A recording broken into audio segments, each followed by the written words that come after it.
Task 2 talks about contributing towards maintaining an FSP license.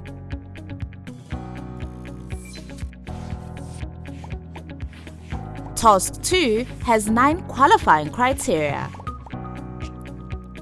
Let's look at Task 2, Qualifying Criteria 1.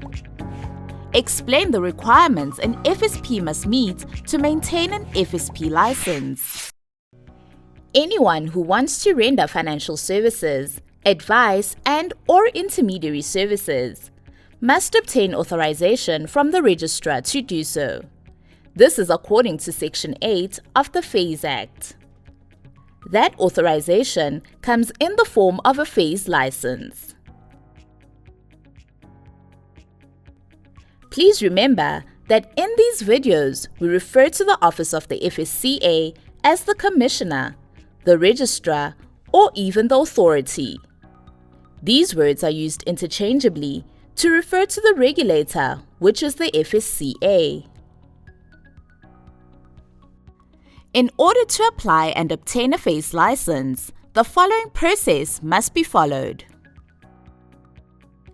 Firstly, an applicant will lodge an application in a prescribed format with the FSCA. This must be sent with the relevant supporting documents. There is a prescribed license application fee that needs to be paid for the application to be considered. Note that you are an applicant until authorization is granted. Only then do you become an FSP. In considering the application, the FSCA may ask for additional information. Some of this information may come from external sources, such as the FAYS Ombud and other regulatory bodies. The FSCA will also look at the applicant's nominated key individual to see if he or she complies with the fit and proper requirements. If all the set fit and proper requirements are met, as per the FAYS Act, the FSCA will then grant a FAYS license to the FSP. Each license may come with conditions and/or restrictions which must be complied with at all times. Should the FSP fail to comply, then the license may be suspended and ultimately withdrawn. The next time you visit an FSP, try to find their license certificates that must be visibly displayed on their walls at their offices.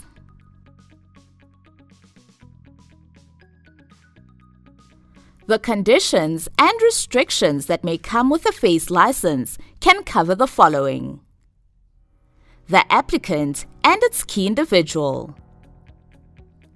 the category, subcategory, and financial services the FSP will render, the classification category in which the FSP will be licensed for under the FAYS Act,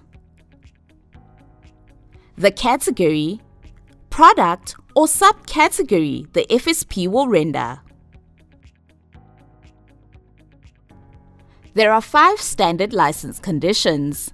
These standard license conditions apply to all FSPs. Let's go through each one. The first license condition has to do with changes in the profile of the original FSP submission and authorization, called profile changes.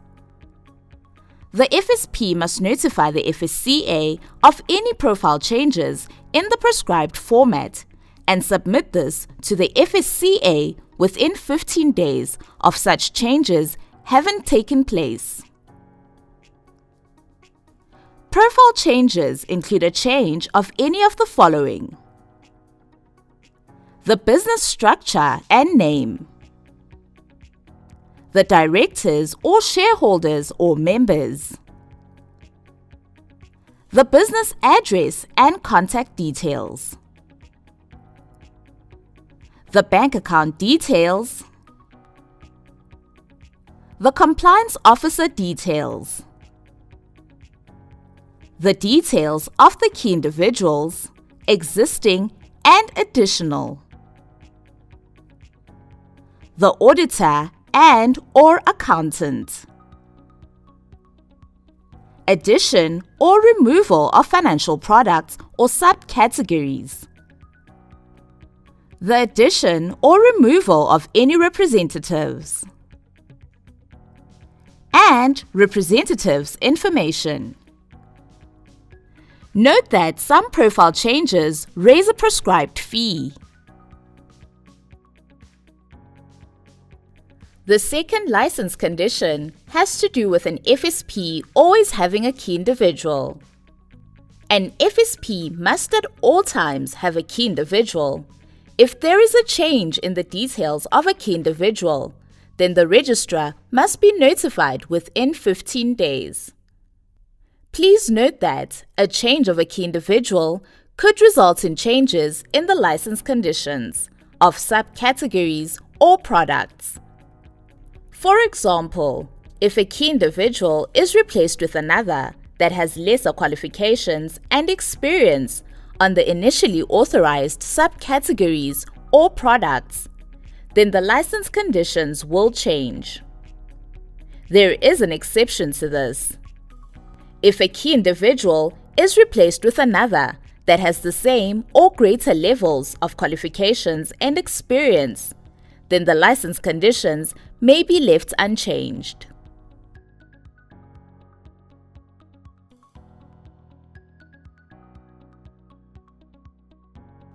The third license condition has to do with the representatives register. Representatives' information must be recorded and updated on the representatives register.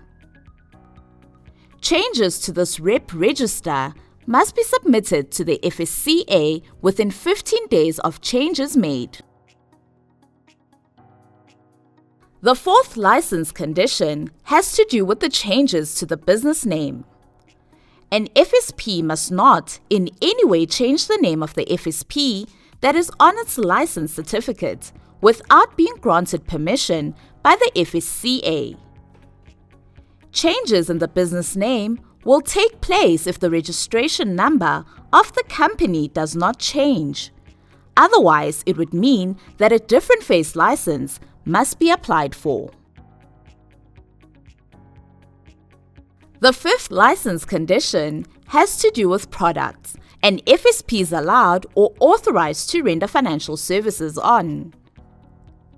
An FSP is allowed to only deal with subcategories or products or from licensed product suppliers.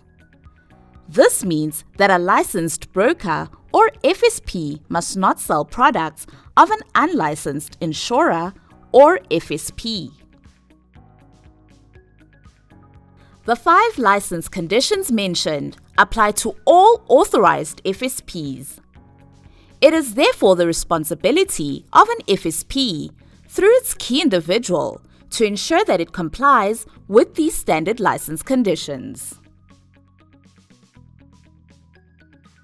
An applicant applying for health service benefits will also need to obtain accreditation from the Council for Medical Schemes. The Council for Medical Schemes is the regulator for medical schemes in South Africa. The license and accreditation in this case are linked. So, if the phase license is suspended, lapsed, or withdrawn, then the medical scheme's accreditation will also be suspended, lapsed, or withdrawn. The issued license will make reference to specific categories and the various subcategories or products, and there should be a key individual or multiple key individuals to oversee each product or subcategory the FSP has been authorized for. For representatives, it's important for them to know about the different license categories and subcategories or products as defined in the FASE Act. This is because they also need to meet the fit and proper requirements to render financial services within the license categories and subcategories they are appointed for.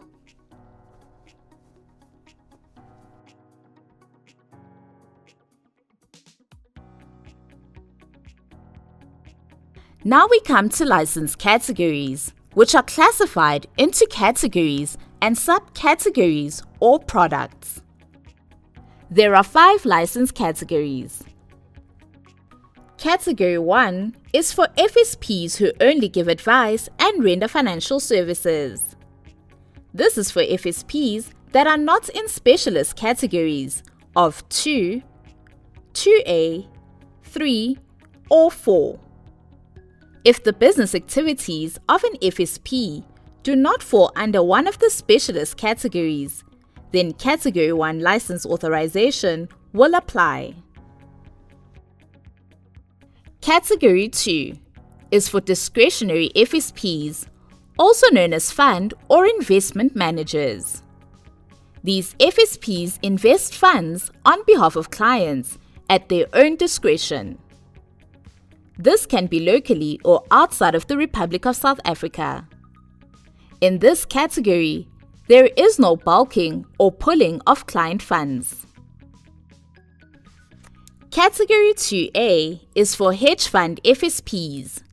These FSPs function like the discretionary FSPs, but the funds that they invest are pooled funds.